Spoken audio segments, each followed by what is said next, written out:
previous video, we showed you why it's so much easier to play blues scale and minor pentatonic melodies on the PentaHarp than it is on the standard Richter-tuned harp. And in this video, we'll be keeping it simple and showing you some tips for getting the most out of your PentaHarp at this most easiest of levels.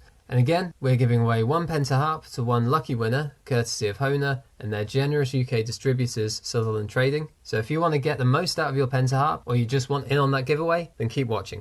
We'll be using Harp Guru again to give you the clearest view on things. You might already know some of these tips, but seeing them represented in Harp Guru is going to help you really understand them to the full. If you've not seen Harp Guru before, then do check out the previous PentaHarp video in the description to see why one 5-star reviewer of Harp Guru said that they reference it just about every time they practice. Whether you're a beginner or getting deep into music theory, Harp Guru is the app. So here we are again with the C minor PentaHarp showing the C blues scale. And if you saw the previous video, you'll know that if we remove the flat 5 from the blues scale, we're left with the minor pentatonic. So our first tip is that if you want the pure minor pentatonic sound without that bluesy flat 5, you just have to remove the 2-hole draw, the 5-hole draw and the 8-hole draw from your breathing pattern. That's just 3 holes across the whole length of the harp, and when you see the octaves divided up like this, it's clear that with a little practice, this should be quite easy to achieve. Tip number 2 considers what you can do around chord changes to help add structure to your solos. Again, very simple, we're just going to rely on some small understanding of the function of each chord change. Let's consider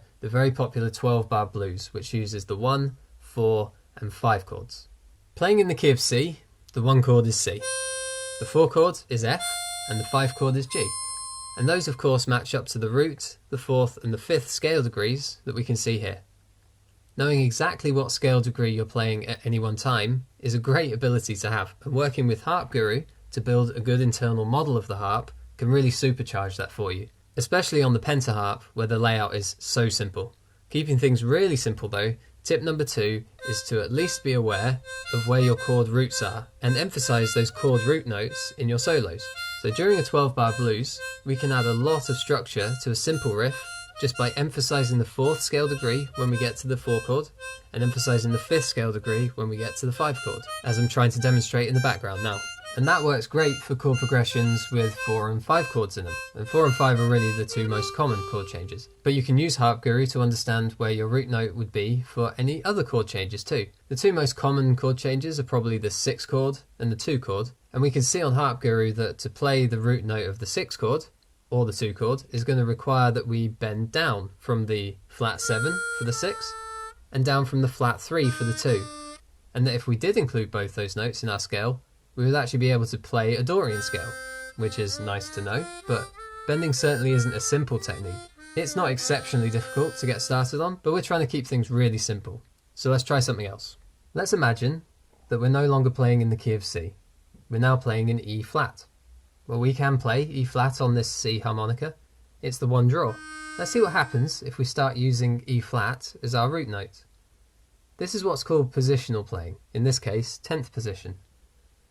Positional playing can sometimes come across as confusing because it has magical properties. In this case it means that when we play all of the same notes we were playing before, but this time using the E flat as the root note on the 1 draw, well now we're playing a major pentatonic, as Harp Guru is letting us know here. Looking back at the harp face, we can see that we're still playing C, E flat, F, G and B flat, but now that E flat is the root note and E flat, F, G, B flat and C is a major pentatonic. Our goal today was simplicity. Just take a second to think about what this means. It means that without having to learn anything extra on top of what you already knew, you now have access to a major pentatonic in a different key. Well, that's a lot for nothing. For those who know or care about this kind of thing, this is called the relative major. And in the major pentatonic, we have both the 2nd and the 6th scale degrees, which means that we can hit the root note of any chord progressions involving the 2 or the 6 chord, which we couldn't do without bending in first position a moment ago, if you remember. Now they would have to be major key songs, and you don't have unbent access to the 4th scale degree for the 12-bar blues in this position, like we did in first, but you can't have everything for nothing. So the third tip is to make use of 10th position, with the 1 draw as your root note to play your major pentatonic melodies. You might feel like suddenly there is twice as much information to absorb, but that is an illusion. It's the same stuff you already know, but with a different attitude. And with Harp Guru, you can see that and know that it's true and good and everything is going to be okay. And now that you know that everything is going to be okay, there's just time for one more bonus tip. You remember how we stopped playing the 2, 5 and 8 draws in first position in order to leave out the flat 5 because sometimes you just don't want that full-on bluesy sound? Well, practicing that in first position is going to be really useful when it comes to 10th position, because in 10th position, that G flat is actually a flat 3, which again can sound great if you want that bluesy sound, but which you might want to shy away from if not. It's the same hole that you're including / excluding for a very similar reason. How easy is that? We go over the controls of Harp Guru in more detail in other videos, including how to change position and harp key with confidence, so do be sure to check them out on the Harp Guru YouTube channel. So there you have it, 4 tips for getting the most out of your PentaHarp with the least effort possible. Before we get onto the PentaHarp giveaway, courtesy of Hohner and Sutherland Trading, if you like what you've seen here, then please do give us a thumbs up and a comment. It helps us out loads, costs you nothing, and is actually the competition entry requirements anyway. So if you live anywhere in the world right now, all you have to do is give a thumbs up and a comment on this and / or any of the other giveaway videos, all linked together in the description, telling us what you think about the PentaHarp and / or this lesson. Comments and likes on all of the videos definitely increases your chances of winning, and the competition ends on the 15th of January. So don't delay and keep an eye out for replies to your comments on the 15th to let you know that you've won.